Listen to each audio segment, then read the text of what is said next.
Muito bem, pessoal, vamos continuando com o estudo da lei orgânica aqui do município de Maçambará.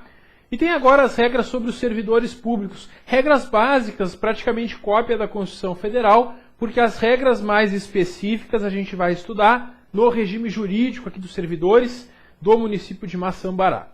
Então nós temos aí no artigo 73 que servidor é a pessoa legalmente investida em um cargo. O cargo que pode ser de provimento efetivo, que é esse que tu vai conquistar passando no concurso agora, ou em comissão, que é o CC, de livre nomeação e livre exoneração, né? Cargo efetivo ou em comissão, portanto, são as espécies aqui. E o servidor é quem está ocupando um cargo público. Tanto o concursado quanto o CC são considerados servidores. E aí nós temos ali que há possibilidade de promoções por critério de antiguidade e merecimento, ali no artigo 74, parágrafo único. E esse merecimento vai ser avaliado de forma objetiva, sem preferências pessoais, né?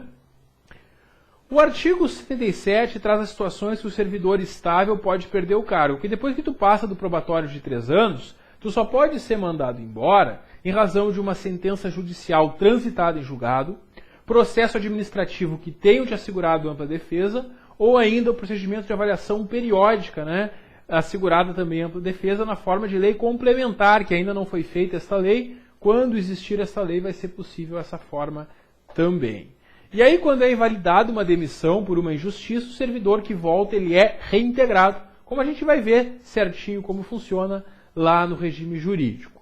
Quando o cargo é extinto, mesmo que teu cargo seja extinto, tu não é mandado embora, tu é colocado em disponibilidade e depois aproveitado em outro cargo também.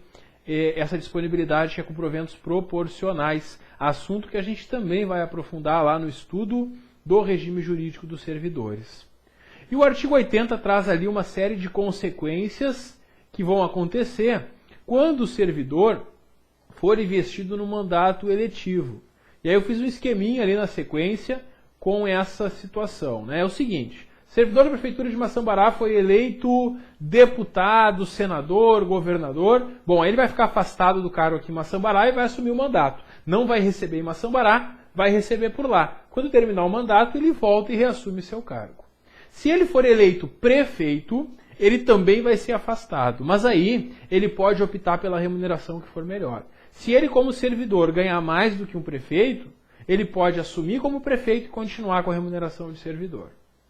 E no caso do vereador, tem duas possibilidades. Se não houver compatibilidade de horários, quer dizer, sem compatibilidade de horários, é a mesma regra do prefeito. Aí ele vai ser afastado do cargo do município e ele pode escolher a remuneração que for maior. Agora, se é um vereador com compatibilidade de horários, se o vereador ele vem a ser eleito e ele consegue trabalhar e exercer a vereança, ele pode ficar nos dois e receber pelos dois, é claro. Bom, depois o artigo 82 assegura licença-prêmio de 3 meses a cada 5 anos, também lá na lei dos servidores a gente vai ver com mais detalhe. E o artigo 83 ele traz ali uma série de vedações, proibições. O servidor ele tem algumas proibições. Primeiro, a primeira proibição é que se tenha remuneração de cargos iguais, assemelhados, com remuneração diferente, né, de um poder em relação ao outro. Quer dizer, o servidor que na prefeitura faz a mesma função que o servidor na Câmara ganha menos ou ganha mais. Isso é vedado. Se a função é exatamente a mesma, deve ter a mesma remuneração. Segundo, é vedada a vinculação ou equiparação para fins de remuneração. A remuneração dos servidores ela é definida por lei. Ela não pode estar equiparada a nenhum índice. Por exemplo, sempre que aumentar o salário mínimo, aumenta a remuneração dos servidores. Não pode ter essa vinculação. Terceiro, a participação dos servidores na arrecadação de tributos e multas também é vedado. O servidor que trabalha nessa área de arrecadação ou de multas, ele não pode ganhar por quantidade de arrecadação ou quantidade de multas aplicadas, porque senão estaria incentivando ele a, de qualquer forma, aumentar a arrecadação, o que poderia gerar abusos e desvios de finalidade. E nós temos ainda que é vedada a acumulação de cargos públicos, conforme está também na Constituição Federal. Em regra, é um cargo para cada servidor. Só temos 3 hipóteses que vai ser possível acumular. É possível acumular 2 cargos de professor, quando houver, em todos os casos, quando houver compatibilidade de horários, é claro. Segunda situação, um cargo de professor com um cargo técnico ou científico.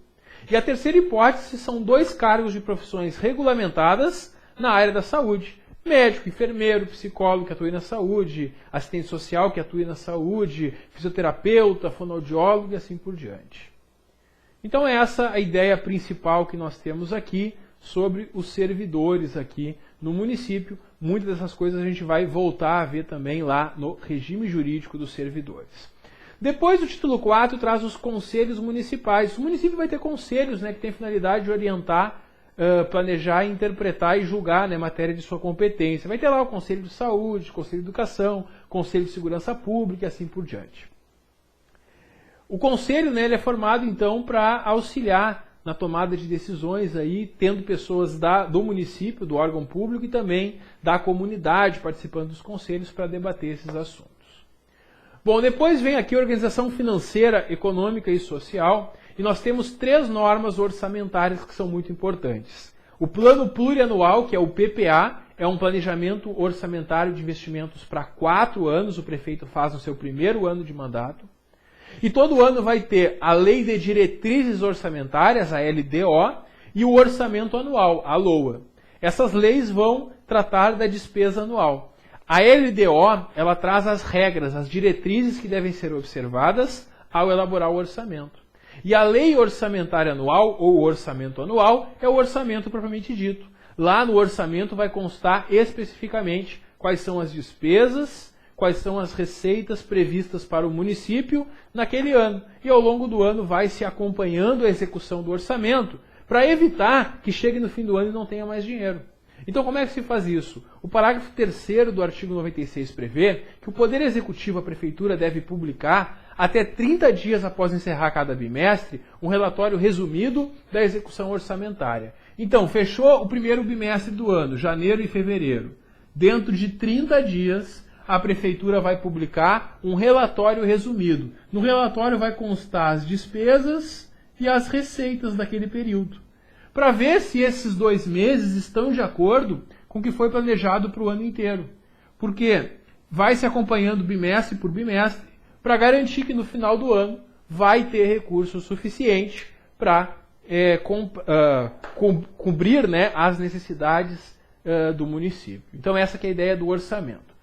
Não é muito comum a banca cobrar questões sobre orçamento, mas ela pode cobrar, e uma dica sobre a banca que vai fazer a nossa prova agora em Maçambará, é que ela gosta muito de incisos. Ela gosta muito de fazer questões assim, ó, assinar as que estão corretas, né? Ela coloca 1, 2, 3, ou 1, 2, 3 e 4, e aí pede para marcar. Está correta só a 1 e a 2, todas estão corretas, enfim. E aí como é que ela faz isso? Ela pega artigos aqui da lei que tem incisos também, e simplesmente copia, e aí vai lá e altera um ou outro. Então, nessa parte final da lei, todos os artigos que têm incisos, eles são importantes, eles têm mais chance de serem cobrados do que os demais artigos. Então, ao fazer a leitura da lei, sempre presta atenção nessas listas. Tem muita chance disso aparecer na tua prova. Bom, e aí, seguindo, eu vou mostrar para vocês aqui os pontos mais importantes, porque essa parte técnica do orçamento dificilmente aparece, muito raro mesmo, né?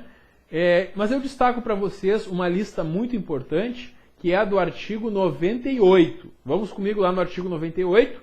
É vedado o início de um programa ou um projeto que não esteja incluído na lei orçamentária anual.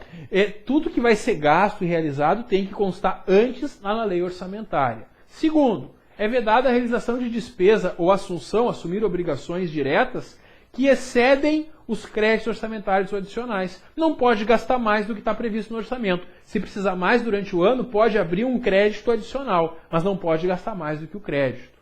Também é proibida a realização de operações de crédito que excedam o montante de despesas de capital, exceto as autorizadas mediante créditos, então, que venham a ser abertos. Também é proibida a vinculação de receita do imposto a órgão, fundo ou despesa, exceto o ensino, né, que nós temos aqui nessa lei, inclusive, a previsão que 25% da arrecadação deve ser destinada para o ensino. Também é vedada a abertura de crédito suplementar ou especial sem antes uma autorização do Legislativo e indicação dos recursos, de onde sai o dinheiro. Também é proibida a transposição, remanejamento ou transferência de recursos de uma categoria para outra ou de um órgão para outro sem prévia autorização. Porque a gente faz o orçamento do município, aí vai ter no orçamento tanto para a educação, tanto para a saúde e tanto lá para a administração. Aí durante o ano, está sobrando dinheiro na administração e faltando na saúde. Aí eles querem trocar, né? Estava aprovado um valor para a administração, mas eles querem passar uma parte para a saúde.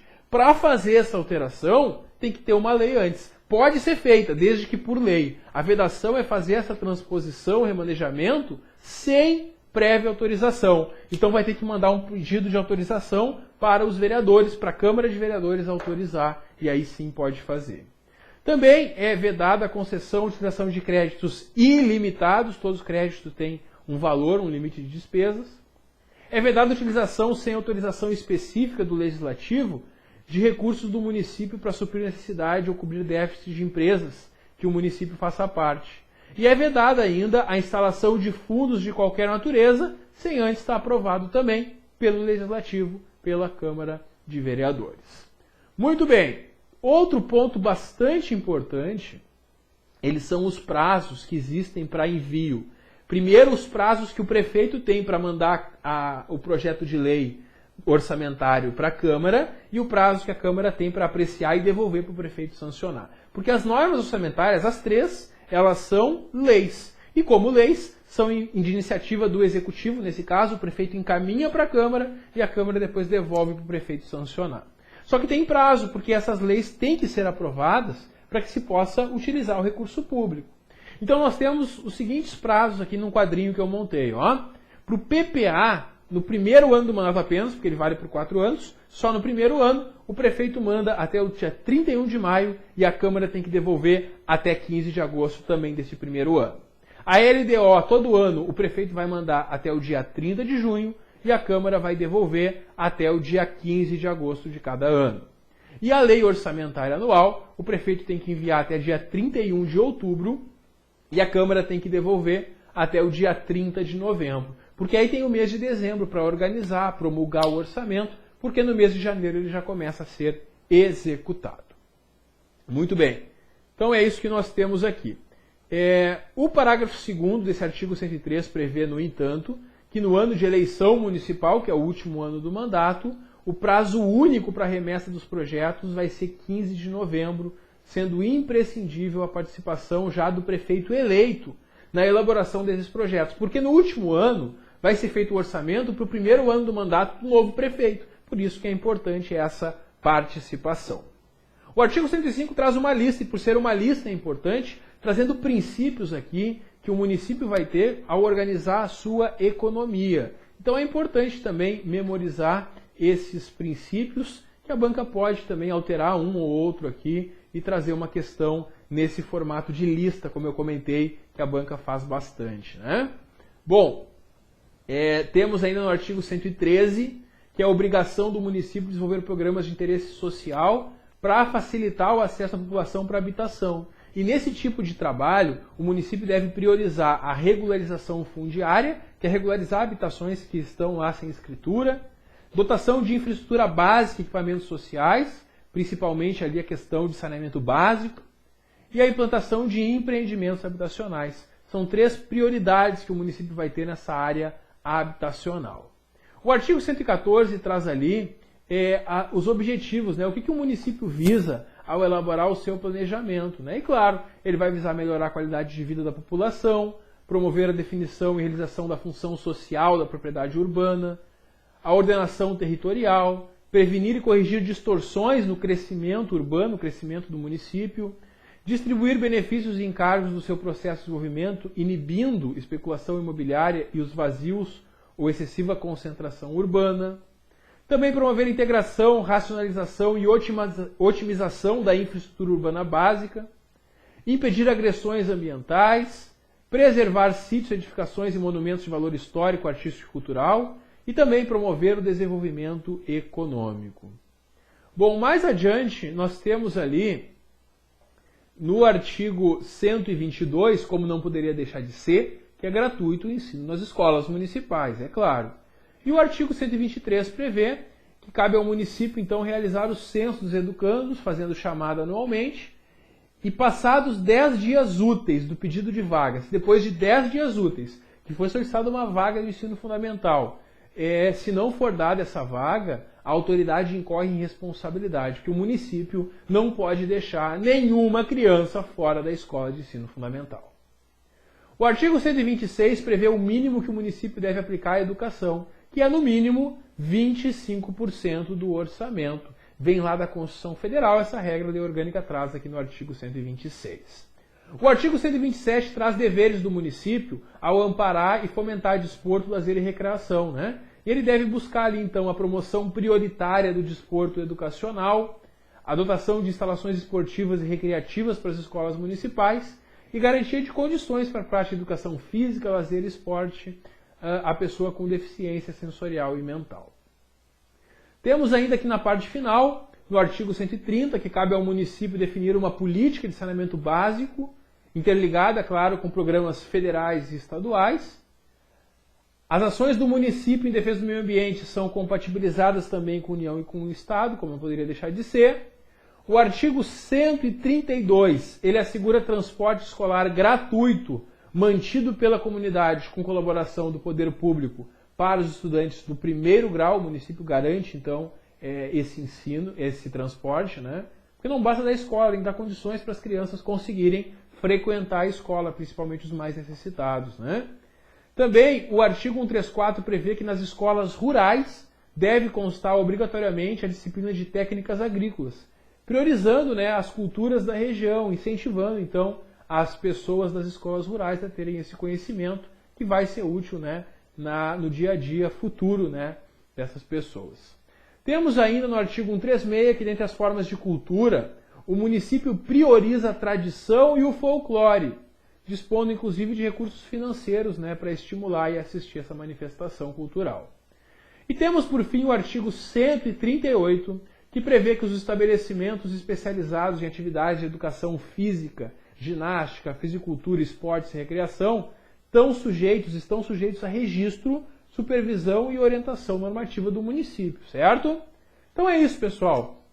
A Lei Orgânica de Maçambará é uma lei bem simples, tratamos aqui os pontos mais importantes delas e é importante que vocês façam a revisão, que leiam ela várias vezes e no nosso simulado vocês vão poder treinar, né, com as questões que eu vou elaborar no estilo da banca, tentando adivinhar como que esse conteúdo vai ser cobrado para nós. Nos encontramos logo então para o nosso próximo conteúdo. Segue firme no estudo que todo o teu esforço vai ser recompensado. Um grande abraço e até a nossa próxima aula.